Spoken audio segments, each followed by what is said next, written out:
obvious what they were trying to do. I was like, go on, Dan, off you go. Have a run. And it was criminal. Surely Virgil, someone like, so experienced, would have saw we got massive Dan Burn out there. He's had 3 years now at Liverpool. He's had 3 seasons. And you can't say that he's earned a right to be Liverpool's number 9. Technically, he isn't great. He's you could say championship level, technically. You think Trent's told the football club he's moving on in the summer? I can't say that for certain, no. But I suspect so. I think they're going to make a mistake with Salah and Van Dijk, and I fear that we will lose the backbone of the team in the summer.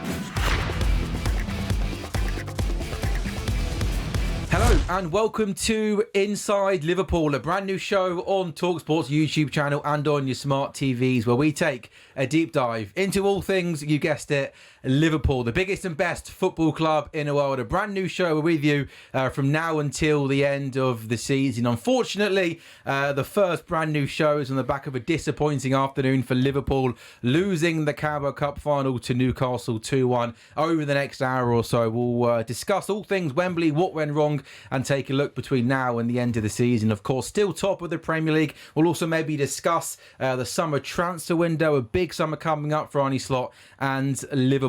But if you're a Liverpool fan, Inside Liverpool on talkSPORT's YouTube channel is definitely the place to be. And delighted to say, alongside me, Sam Ellard, Jermaine Pennant, former Liverpool winger, of course, played in the Champions League final in 2007, and Tony Evans, top journalist and broadcaster, familiar voice on talkSPORT, and of course a big Liverpool fan as well. Gents, good morning. Morning. Unfortunately, Jermaine, we start on the back of a defeat. Liverpool losing against Newcastle at Wembley yesterday by 2-1. A tough afternoon for Liverpool. Yeah, I was looking forward to this show on the celebration basis, and it didn't go according to plan. I was rather confident going in the game, and that we would probably get there. I knew it would be tight and close, and a lot better, a lot harder than it was at Anfield when they came. But I was confident that we'd get the result on the back of a disappointing Champions League exit. I thought that would, give you spur you on to, okay, let's show our bounce back ability. But it wasn't to be. It just wasn't to be. I think the tactics, we may have, got it wrong, and Newcastle literally, learnt from the mistakes at Anfield and punished us. I mean, I thought from a tactical point of view, Tony, I thought watching Newcastle, it was pretty obvious what they were trying to do, right? They try and go man for man. And I don't remember seeing a Liverpool team go as long so early and so often. It's almost as if the man for man press kind of surprised Liverpool a little bit. And I thought 2 things surprised me. Number one, I think if Alisson was maybe in goal, he would have played a little bit more as almost a third centre-back and would have been a little bit higher up the pitch, trying to, put the extra man. And maybe I thought the number 10, whether it was Szoboszlai or Jones, could have come a little bit deeper as well to give that extra body in midfield to try and beat the press. But it's almost like the man-to-man surprised Liverpool, and then we ended up going the whole game just long up the pitch, didn't we?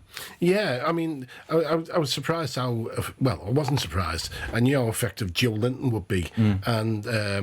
But I thought they'd adapt to that. I thought they'd be able to move the ball quicker.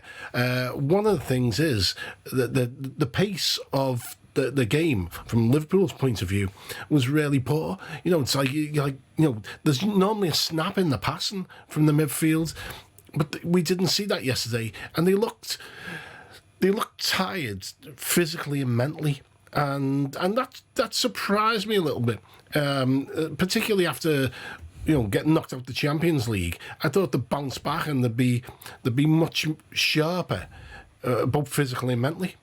Yeah, I mean, that's something, Jermaine, that's been spoken about a lot on sort of social media. Does this look like a Liverpool team that are just flagging a little bit physically? Yeah, 100%. And you saw the energy in the midfield. Usually we're talking about our midfield is probably one of the best with energy, running and the tempo, probably best in the league. And you're seeing tired legs. You're seeing Gravenberch, wayward passing, where start of the season, middle of the season, he was sharp, he was turning, running at people, kind of starting the attacks. And McAllister as well, all like the little engine in there, making things happen, getting in those pockets, finding pockets. We wasn't seeing that in the game yesterday, and I've watched Newcastle and Liverpool play all through the season, and that's the first time I've seen Newcastle play that way against Liverpool. And I think what Eddie Howe's done, he's watched the PSG games thoroughly and you know, closely, and he saw how PSG, especially the first game, literally put 6 or 5 players for man for when Liverpool goalkeeper, when Liverpool get the ball in their defence, and risk leaving, you know, the 3-on-3 situation. Risk leaving that, because we have when you haven't got Alisson, it's difficult to get out. And what PSG did was so effective, we had to resort in them to just kicking it long. And we haven't got players who can win balls in the air. You know, Jota's probably our best header, and he's, you know, about 5'9", 5'10". So we struggle, and we saw that in the game. And especially not having Alisson as well, you saw a lot of times when Keller was going long. Not having Trent, you saw some of the defenders wasn't really trusting giving it, you know, Kwanzaa in those tight positions as well, as you would be confident giving it Trent, because he can look up, bend the ball around. We didn't have that with Kwanzaa. Just on Tony, Liverpool maybe looking a little bit leggy at this stage of the season. Do you think it's a case of that from when Arne Slot came in, you could pretty much guess the strongest 11, couldn't you, right from the beginning of the season? And it's felt like throughout the season up until this point, he hasn't often rested and rotated too many players. It's almost like he's got his 12, 13 players that he trusts and he likes, and maybe some of the squad players, whether it be Nunez, whether it be Elliott, whether it be Chiesa, and at times this season Kwanzaa. It's almost like he hasn't fully trusted them. And you maybe think that all the players have kind of exerted all of their energy physically, maybe mentally as well, on the first half of the season. But now getting to this stage of the season, it's almost like it's caught up with them a little bit. And it's the Liverpool team that it's felt like we're only going this way. Yeah, I mean, you can see that. It took Klopp nearly 300 games to pick the same side, you know, the same number of times as Slot has in his first season. So, yeah, there's going to be a bit of tiredness there. And he's managed it really well when he first come in, because most managers, when they come into a new club, they say, the player's not fit enough. Slot came in and was like, and scale back training, so you know they didn't run as much in training, and it worked really well. But it's catching up with them now, and we're probably seeing the thinness of the squad. And you know, I think it's important what Jermaine said there about Trent missing. And one of the things that everyone looks at Trent's passing and you know, and how good he is doing that, and they focus in on perhaps he's not the greatest defender, but where he is, he's an outlet ball always. When you know, you find he's free when, you know, there's a bit of pressure on either the goalkeeper or the centre halves. You know, he makes himself available, and you can always get the ball to him, and he'll move the ball up the pitch. And lacking that yesterday, we didn't really have an outlet. It was long. Hindsight's a wonderful thing, but going into the game yesterday, the people that I was with before, there was a few people saying that potentially that maybe Curtis Jones could have started at right back. And I know that you're asking a lot of a midfielder to play right back from a defensive point of view, but I've thought this season that maybe Arne Slot hasn't trusted Kwanzaa at times. Obviously, he famously took him off a half-time first game of the season, and Gomez is also injured. I just wondered, from an offensive point of view, for the reasons you both have mentioned in terms of being on the ball a lot more comfortable, I wonder whether Jones plays right back and obviously comes into midfield at times, but maybe you're asking then a lot of Curtis Jones from a defensive point of view. I think that for the team that he put out for the, you know, before the whistle, you're probably happy with that.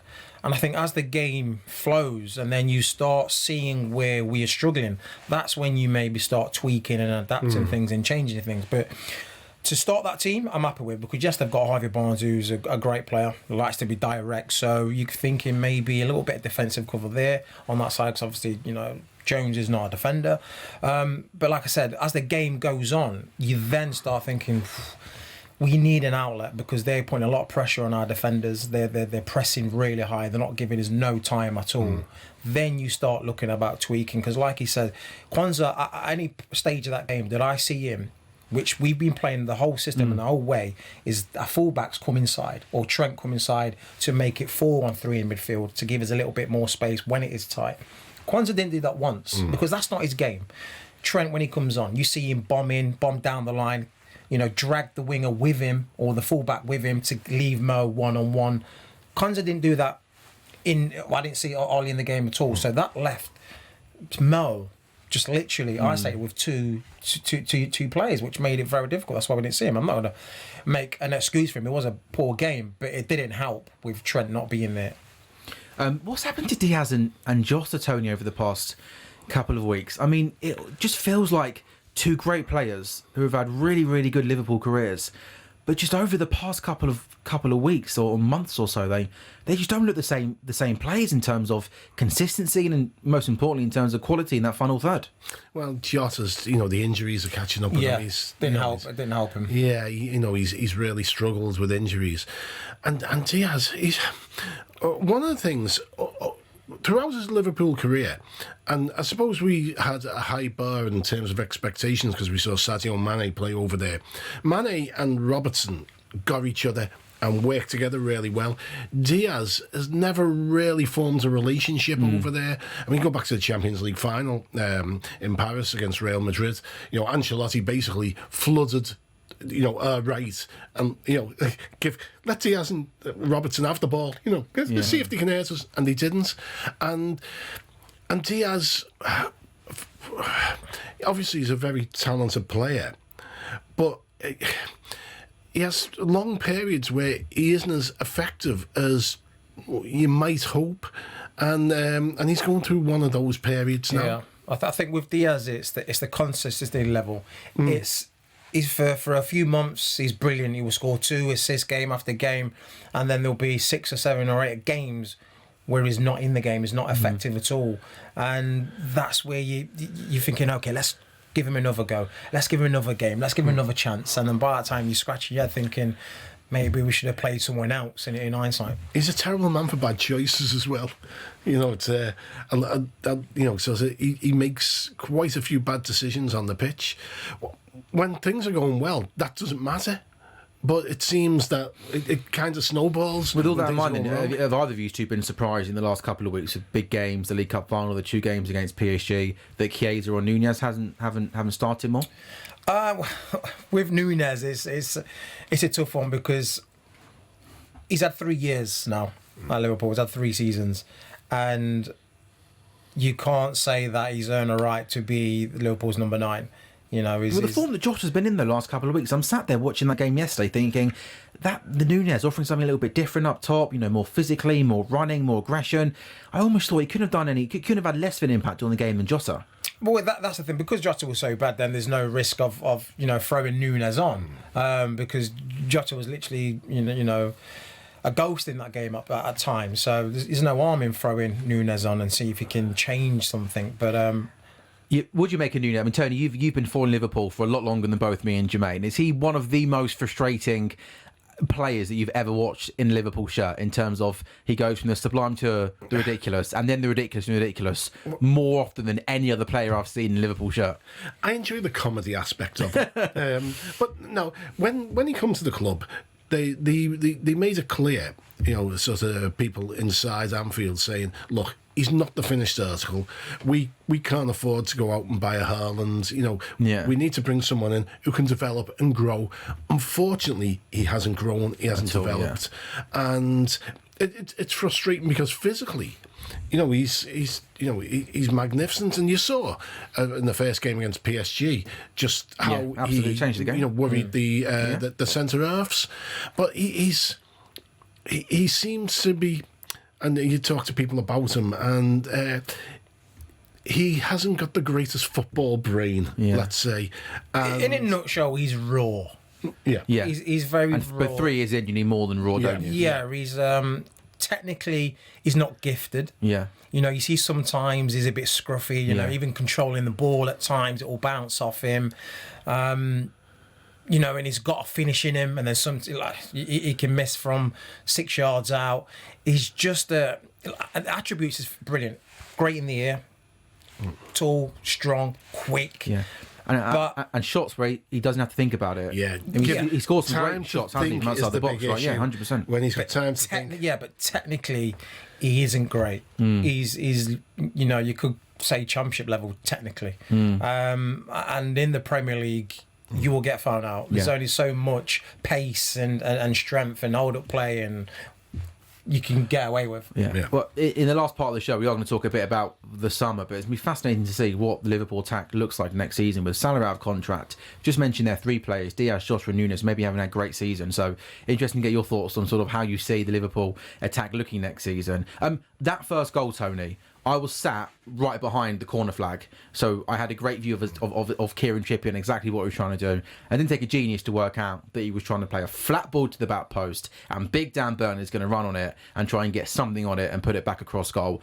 It happened a couple of times before the goal was scored. Were you surprised that nobody saw what they were trying to do, and then there was a better game plan to try and stop Big Dan Burn running onto a ball with Alexis McAllister, half his size, the only player trying to get in his way? I couldn't believe it was obvious what they were trying to do. I was like, go on, Dan, off you go. Have a run. And it was criminal. Oh, you know, I played in the Kirby League, which is about the highest level I ever played. No, that's a good league, that is, Tony. Come on. Great league. That's where you started, no? And I'll tell you what, we would have had a big boy picking up the tallest player. I couldn't believe it. And I was stunned. I had the right on, to be honest. You know, put someone with a bit of size on him. I would have got Van Dijk across there. Somebody. You know, It was a massive moment in the game. Going in so late, that 1-0 down, literally changed the dynamics. It really did. And I think going in a 0-0, coming out 0-0, I think we probably would have had a chance. But like you said, once that ball goes in first time, like I've played at teams who thrive on set pieces. You know, Tony Pulis. If he would have saw that straight away, next corner they got, you would have seen barking orders. Switch. He would have said to one of the big lads, Shaw cross, Robert Hoof, just you pull out, and then someone else fill in the middle. Because if they do head it back in, it's not really going to be a 50-50 with their head. It's going to be, you know, clear with your feet or just getting in the way. So for him to keep doing that and putting McAllister, one of the probably smallest players, on the chance, pitch, did it? You know, you can put someone like Kwanzaa. So you've got Konate, you've got Van Dijk, to defend the box. To defend the box, and then Gravenberg, who's still a big lad as well. Anyone but McAllister, basically. You put Kwanzaa out on you know, Big Dan Burn. So even if he's not going to win it, just to have a fight. So he's not got the power to go absolutely Alan Shearer-esque, putting you back in the net. To put a big man to get his elbows up, to, you know, maybe he's not going to get a little power. He gets a flick on at best. Do you mean? I was talking to someone about the way things are these days. And, you know, win your duels, do your job, and all that sort of stuff. And I grew up in an environment and talking to people in Liverpool who played in the 80s. It wasn't a case of that. It was like, we all do our job. You know, if something's going wrong, we have to work it out on the pitch. You know, like, no matter what the manager said, we're on the pitch. Take some responsibility, let's basically. Change it. And do you think there's a little bit of there's a lack of that? Because someone who was talking to was saying that players are not making decisions for themselves. Even when it's going wrong, they're kind of like, well, I'm supposed to do this job, so I'm going to carry on doing it. I think that's what you're saying. I know in my time, if I was in a position on the corner and it wasn't going right and the managers wasn't making any decisions, I know some of the captains that I played with would have changed it themselves. They'd have said, you go out there, mark these two because they keep getting the second knockdowns from the corners. You stay out there and just mark that, you know, that area.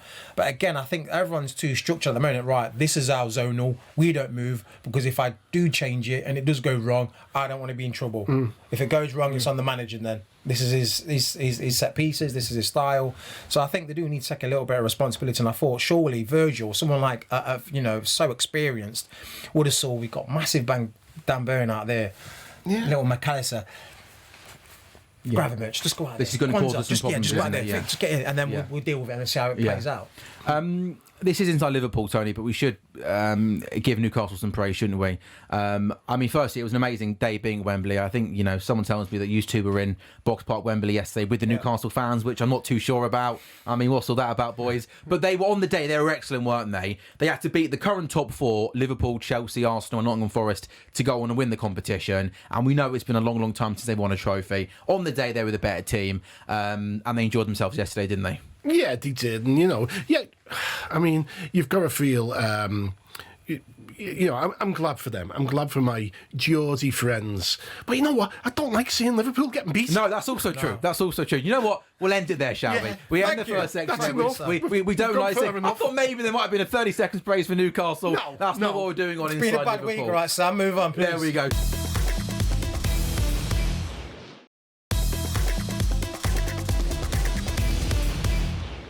The debut of Inside Liverpool, Sam Ellard, former Liverpool winger Jermaine Pennant, and top journalist, broadcaster, familiar voice on talkSPORT, Tony Evans, with me on the debut. It's a real shame, boys, that we've had to wait. Oh, Tony, we've had to wait months to get this Inside Liverpool show finally going. We've got one crying out for it. We've got one for every single other team.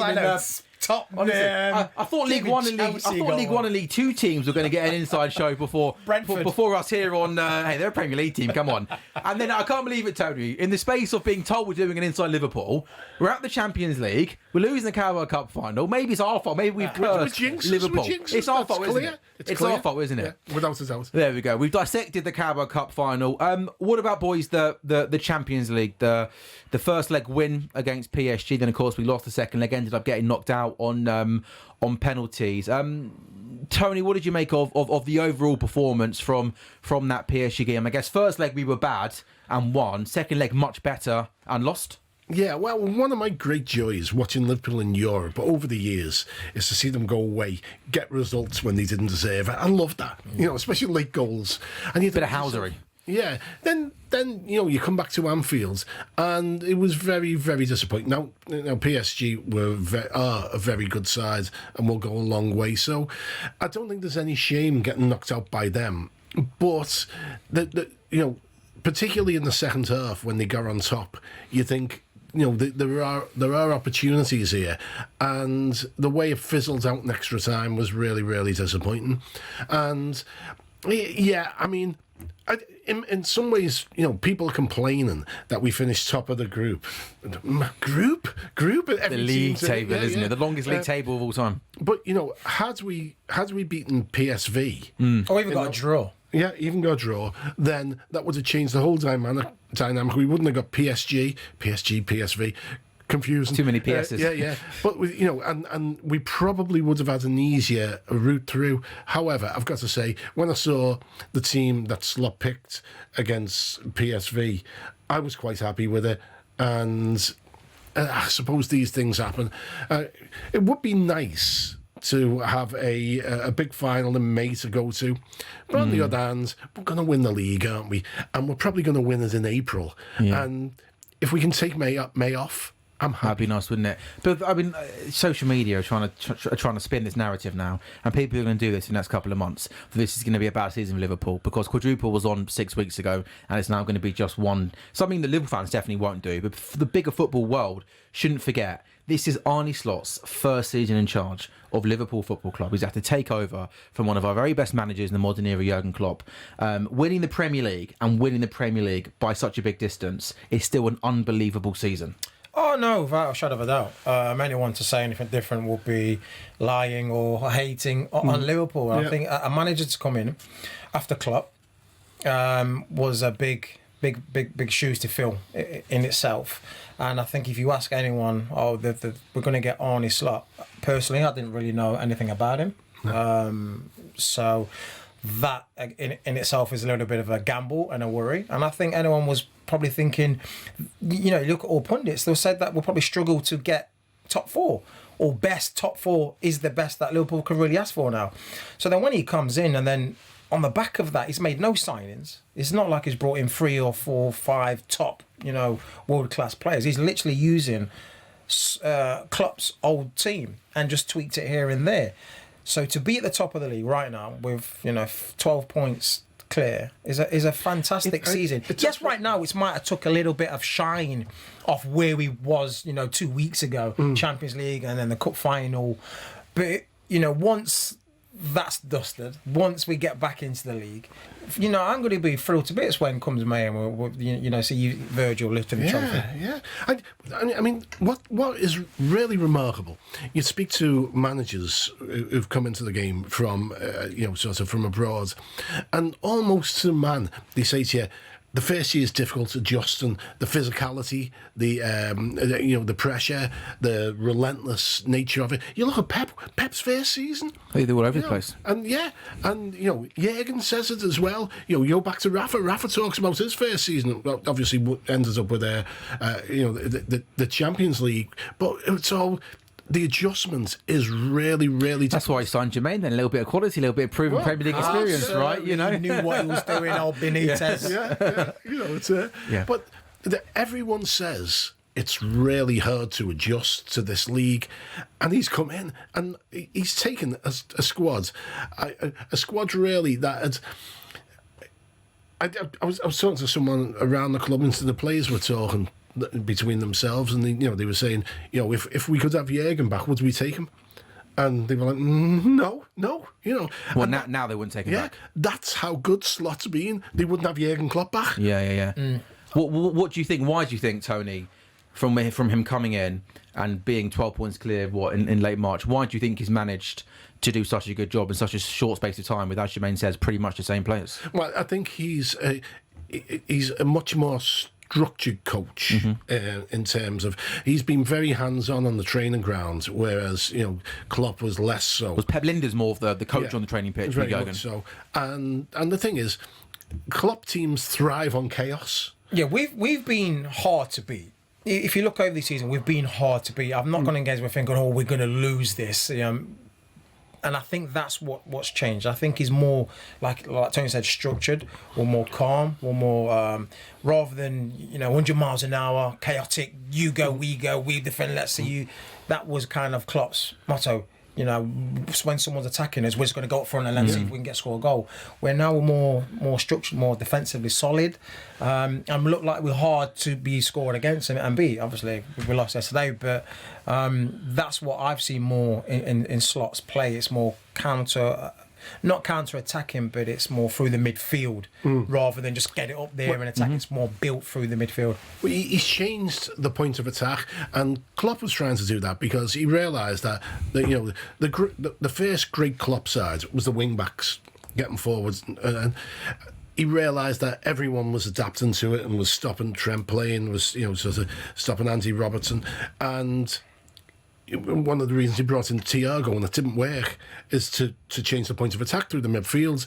Now, essentially, Slot has redesigned the team so we play through the middle, which, funnily enough, has made Trent, if you want to look at it that way, surplus to requirements, because a right back is what they need rather than someone like Trent. I actually think in an ideal world you keep Trent and move him into the midfield, but he's no longer the creative hub of the team, the full backs, and Slot's done that. And the other thing I love about, I don't know what you think about it, Jermaine, but I love it when Slot teams go 2-0 up early on the second half and they declare. Happy to sit back and soak up. Let's just kill the game. Yeah. Like I said with Klopp, you see like there's always a chance. He always gives the opposition a chance. Listen, I love Klopp and absolute Liverpool legend, but I think with Slot is a little bit more calculated, calm. Do you have any criticism towards the manager? And we're picking here towards the manager in terms of over the last couple of weeks, in terms of the form dipping a little bit. Is there anything that is on? The only thing I would have thought of is just, again, I mentioned it at the top of the show.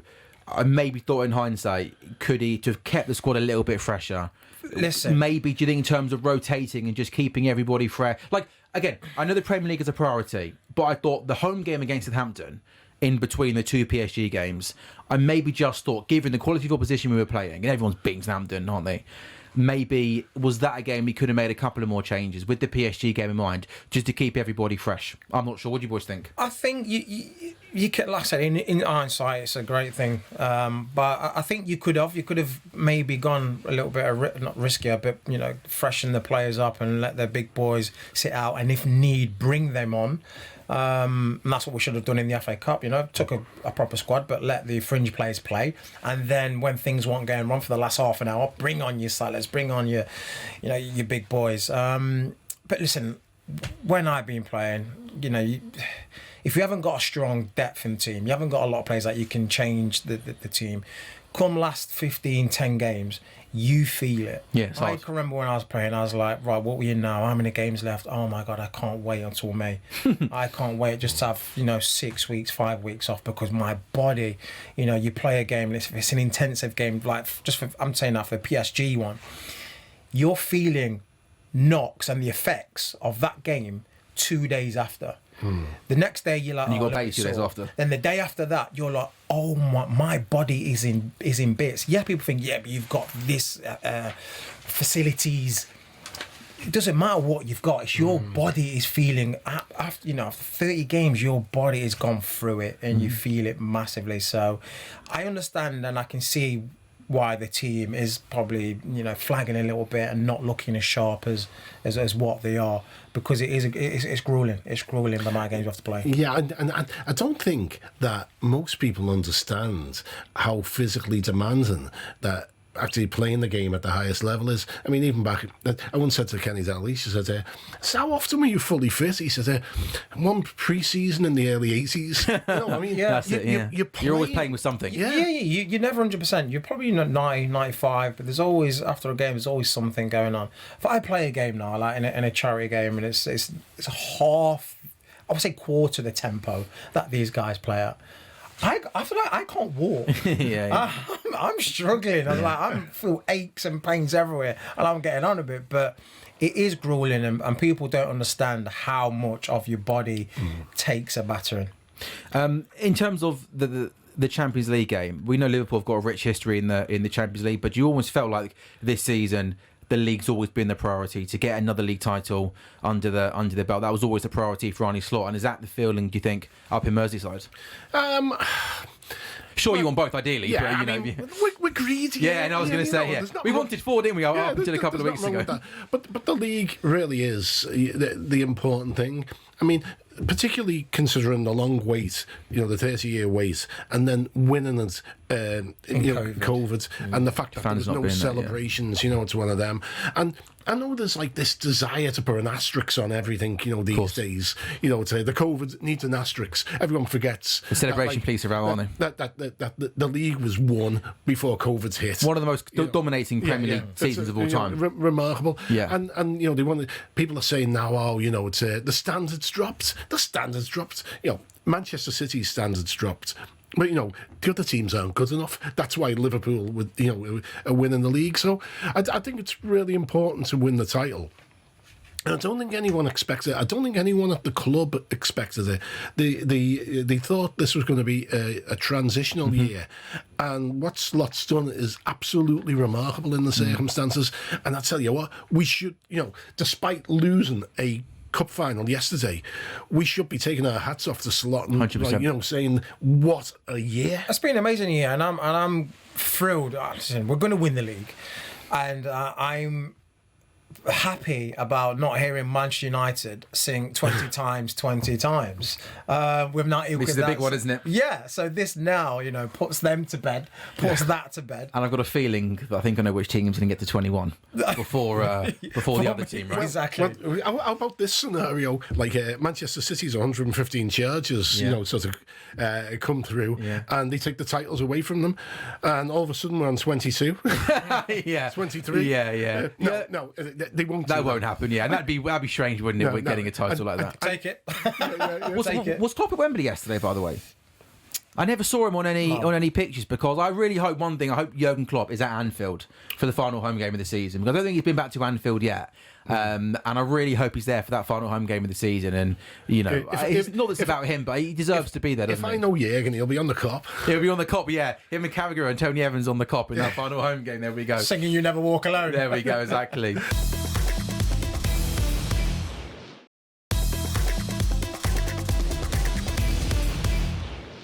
Welcome back to Inside Liverpool. We're on talkSPORT's YouTube channel, and we're on your smart TV. Sam Ellard, the former Liverpool winger, Champions League finalist, Jermaine Pennant alongside me, as is Tony Evans, the top broadcaster, journalist, and a regular voice you would have heard on talkSPORT for many, many years. Guys, I wanted to look a bit into the summer transfer window now. We've mentioned quite a bit over the past half an hour or so about Arne Slot maybe not trusting fully his squad. He's a manager that hasn't rotated quite a lot. Tony, the question that's being asked and has been asked by everybody over the past 6 months is obviously about the three. Your Salahs, your Van Dijks, your Trents. We know they're out of contract this summer. It feels like not many people know a lot about what's happening. But if you had to have a guess, as we record this on Monday, 17th of March, in terms of where we're at with these contract situations, do you think that there has been contract offers put on the table for any of the three players? I think there's been discussions, and I think there's probably been offers for all three. I think there's been an acceptance that Trent's gone. You think Trent's told the football club he's moving on in the summer? I can't say that for certain, No. but I suspect so. And Salah and Van Dijk have both made it clear that they want to stay. They don't want a pay rise. I don't think the club want to pay them the wages they're on now. You said they don't want to pay rise. No, they don't want to pay rise. They'll stay for the same money. So, but I don't think. What was interesting is a year ago, when just after Klopp left, I was speaking to people at the club, and they were like, "Trent's the priority. Trent's the priority." You've got to remember the other two on big wages. We're going to, the wages won't be saved; it'll be recycled into new players. And I think the decision making started way back then, and they've done the wages to age ratio, and Michael Edwards and the analytics department, they have their own way of doing things. I am not particularly enamoured of that. They've had some success in the past, but they've also picked some bum players. I mean, the whole Emre Can Lazar Markovic, it was,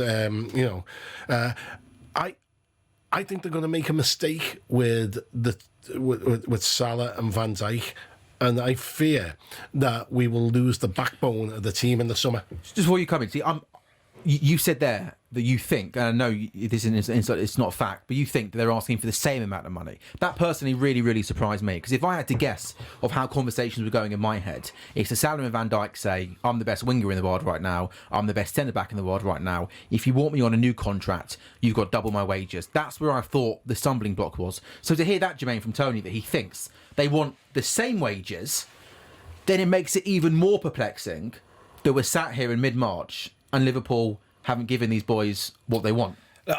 Like Tony said, I think 80% that Trent may be going to Real Madrid. That it looks like that's happening, but I just cannot see for the life of me a team like Liverpool, what Van Dijk is, what Salah's given Liverpool, that you can let all three players go. I just can't fathom it that it's going to happen. So I've kind of conceded that Trent will go, but I think surely Slot, the staff, the boardroom are watching what these two players, Van Dijk and Salah, are giving Liverpool, and just offer, if they're offering the same wages, forget about stats and age ratio to contract and wages. You just offer them, if it's not 3 years, give it an extra year or 2 years. I personally think that they will be sorted by the end of the season. I will think two of them will be staying. I hope so. I'm not confident. You think all three? You think if you had to guess, you think all three are going to leave? At this stage, yeah. Really? Yeah. I mean, Well, that's where we are at the moment. People think all three going. People think. I personally think that Liverpool cannot do that. I just cannot fathom them. Like, three get on a free contract. It can't happen. It won't happen. It's mind-boggling that we've even got to this point. Yeah, I know. And people say, "Oh well, there was no sporting director, because obviously, Richard Hughes is coming, hasn't he? Didn't have Richard Hughes is coming, and it's not Richard Hughes' fault because this. But why didn't someone from Fenway Sports Group 18 months ago get across the Atlantic and come over and sit down with Salah and Van Dijk? Because both of them at that point, particularly maybe even a year ago, you could have gone to Salah. He's had the hamstring injury. And maybe He's come back absolutely a machine. He's best season. You can't let. We're talking about Salah now as in a Ballon d'Or. It's in the question, a couple of weeks before the Champions League game, we're saying he's going to win the Ballon d'Or. He's front runner at the moment for a Ballon d'Or. You cannot let a player who's happy to say, I'll stay on a contract, I'll have a contract on the same wage, go on a free. No. Best teams you just do not do it. So I can't see it. It's an outrage, isn't it? I can't see it happening personally. And there is an argument, and I'm going to back this argument, that Salah's the best player in the world. And I think it's hard to disagree with that. I think numbers and consistency this season, I think it's hard to disagree with that. Look, all best players can have a bad game. Players can be off a few games, but the numbers don't lie. So in terms of then the summer, it feels like it's a big summer. We're saying there's a good chance, potentially, unfortunately, that Salah moves on. For me, I say Nunez has to move on this summer. 3 years down the line, not improving. Yeah. Diaz and Jota, are very up and down, dividing a lot of people's opinions. So maybe apart from Cody Gakpo, who I think's had a good season, we're potentially thinking here, boys, there could be 4 of the 5 attacking players that could potentially be moved on in the summer. Is that how you guys see it? Well, I think, look, just argument for argument's sake, we say Salah goes, and I think personally, more or less, Nunez is going to go. I don't think Slot, really sees eye and eye to with his style of play or fits in his team. So I think he will go. With Diaz, again, it's a tough one because he's a great player in there. There is a great. It's just about the consistency. So when he's on fire, you keep him in the team. When he's not, you put Cody in there, and then you let them battering it out. Which that was the case. Diaz couldn't get in the team when Cody was playing because Cody was just he's having 8 goals in 9 games. Then he picks up that injury. Diaz came in. He played well. Scoring goals and assists, and then it's kind of dropped off. Now Cody's coming back from the injury, is kind of finding it difficult to get back up to speed. So I wouldn't mind keeping Diaz, and Gakpo, Jota. Again, we've seen what he can do. He's probably Liverpool's best finisher when he's firing all cylinders. So it's a tough one. But Nunez and Salah for me. Well, Salah's, I hope he stays. But Nunez. Yeah, and Nunez is out of there. I mean, I think with Jota, hopefully a summer off where he can, his body can repair itself. You hope, I wonder whether just he's got too many miles on the clock. You've got to keep him though. You've got to keep him. If you're talking about our squad depth, there's no point in getting rid of these players because you're putting yourself in the same position. You want to keep these players and then re-add and strengthen. Get another player and then get these players battling for spaces.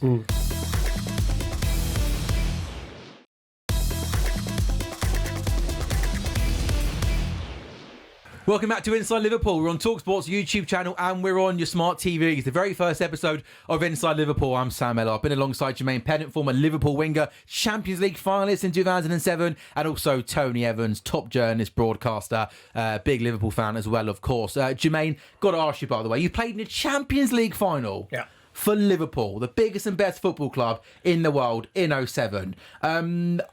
The best moment of your career, I'm guessing, by an absolute mile, right? Yeah, 100%. Not only, like I said, it's everyone's dream to play in the Champions League football. Domestically, it's the biggest, competition, but it was for my boyhood team. So, yeah. Pretty cool thing to be able to do and say, right? Exactly. Living 2 dreams I've always dreamt about. Obviously, the result wasn't the one we wanted. Should have won that final, shouldn't we? But, again, biggest moment and probably the best moment in my career. Why didn't Rafa stir Peter Crouch? Yeah, I've had this conversation many times. With Rafa? I think, no, not Rafa. I've had it with. Have you had a Rafa? Yeah. What does he say? What's his reason? He can't give you an honest answer. But yeah, I thought Crouchy would have offered a little bit more space. Because we were a better team that night. You had a really good game. Yeah, there we go. Please don't boost his ego too much. He doesn't need an ego boost, Jermaine. He doesn't need an ego boost, yeah. And that was we beat Chelsea on pens, didn't we, in the semi-final? We beat Chelsea at Anfield on pens, Daniel Agger free kick. Oh, I remember that. The short free kick, wasn't it? Yeah. Kick, and went to penalty. Were you there that night for the... Yeah. Oh, yeah. Yeah, incredible, isn't it? Was that... they were sort of famous Champions League nights in Anfield, weren't they? The Chelsea game from 05. The Anfield atmosphere gets spoken about a lot, Tony, but I saw people critical of the atmosphere for the PSG game. Do you feel like the atmosphere has maybe lost that edge, that intensity at times over the years? No, you know what? Not for the big games, certainly. No. I remember going to a League Cup game on a Thursday night before Christmas when there was 13,000 in Anfield and the atmosphere was flat. Right, on the nights when it's needed, particularly Europe, the big nights, the atmosphere will always be up there. 100%. And, it's, for me, the 2 greatest nights in terms of atmosphere were Saint Etienne in 1977 and Chelsea in 2005. Right. And both of them, the craven, the desperation, was what made... And people also, they think singing songs gives the atmosphere. It's not. It's a snarliness. It's like the anger. And the thing is, you talk to Chelsea players about 2005. They'll never say it in public. But in private, they'll go, "Oof, yeah. Oh, I tell you." In terms of FSG, do you believe that they're still very much all in, still very much committed to the football club, and they'll give Arnie Slot whatever he needs to make sure we can go again next season and the season after? No, they've never really worked like that. But it's been 3 seasons though. Not 3, but the 2 transfer windows. Summer January transfer, no business. This is not Liverpool's way, and surely now they've seen, winning the league, that they're gonna, go into the transfer market with a nice key. On two, not spending in 2 transfer windows. Surely something's available now. One of the things is, and right from the start when they come in, they've thought they think they're cleverer than other people. And I think we're going to see that again. And how clever they are is well, we'll find out. I mean, they've been good owners. It's I over the years I've had an up and down relationship with John Henry, but you cannot deny they've been good owners. But they have made mistakes, and sometimes, as I say, the belief in analytics, you just have to look at the Red Sox, what they've done with the Red Sox. Yeah. They're willing to have a couple of down seasons to rebuild long term. Doesn't work like that in football. No. Can you get John Henry on the show for us? I doubt it. Come on. How about next up, second Inside Liverpool show, replace me with John Henry. I like that. Guys, we've got about a minute until we're going to wrap. So let's end on a positive, because the next time Liverpool play, we've got the international break, and then we've got Everton, don't we, in the Premier League, and we go into the game, into the final stretch, 12 points clear at the top of the Premier League, which I don't think anybody, even the most optimistic Liverpool fan, would have predicted this position to be in. The Premier League's coming home. It's a nice place to be in, Jermaine. It's a great place to be in. International week, I used to hate it. I think, oh no, killing the momentum. We're seeing a lot of teams go into international comeback, off the boil. But right now, I couldn't come a better time for Liverpool. A little break. Slot, give the boys a week off. Who's not in it, and then they're going to come back. You'd be off to Ibiza, wouldn't you, for a couple of weeks, wouldn't you? Goodness me, honestly. I can imagine him. I'll be coming back shattered. He'd have a car booked at Wembley to take him straight onto the PJ, straight to Ibiza. No. But they're going to come back refreshed, and I think it's going to be a perfect game. Everton at home to lift spirits again, and just look forward to lifting that trophy. Yeah, I think I actually think we're going to have the league tied up by the end of April. Oof. And then then it'll just be a celebration throughout May. And I'll tell you what, I'm all in for that. You're all in. That sounds pretty good to me, doesn't it? That sounds pretty good to me. Because again, nobody, no matter what other football fan, nobody can tell us this hasn't been a great season. What these boys have done this season, in terms of in the league, being so consistent, so good, to be 12 clear, it's been a phenomenal season. And also, you got the conspiracy against Arsenal. Oh, no, 100%. I mean, I think when Odegaard got injured early in the season, the whole league should have just stopped for 3 months, because, honestly, how could the league have carried on, Tony, right, without injury to Odegaard? No, you know what? I'll tell you what. People are trying to minimise the achievements. Of course. But Arne Slot has done a magnificent job, and Liverpool have been by far the best team in this league. And when you can say that, you gotta love it. Life's good. It just feels like the perfect way to end the show there, doesn't it? Absolutely. Gotta love it. Life's good. Tony, Jermaine, thank you very much for joining me on the debut of Inside Liverpool. Following that Everton game and Anfield in the Merseyside derby, we'll be back for our very second Inside Liverpool. Thank you very much.